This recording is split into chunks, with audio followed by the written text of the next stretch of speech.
welcome back to our channel.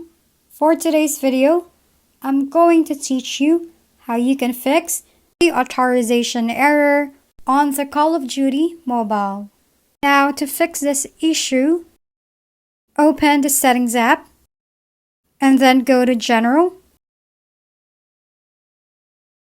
Tap the date and time. Beside the Set Automatically, toggle off the button. If the button is grayed out, follow the steps.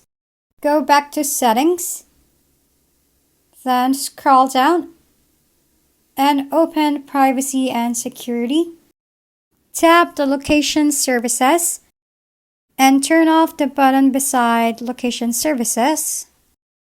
Confirm that action by tapping once again to turn off button.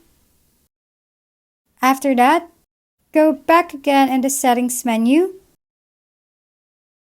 and open Screen Time. Scroll down and tap the Turn Off App and Website Activity. After that, go back to Date and Time and toggle off the button beside the Set Automatically. Now try to launch your Call of Duty mobile to see if this method was able to fix this issue. If you found this video helpful, please like and subscribe. If you have any questions, drop them below and we'll see you on the next video.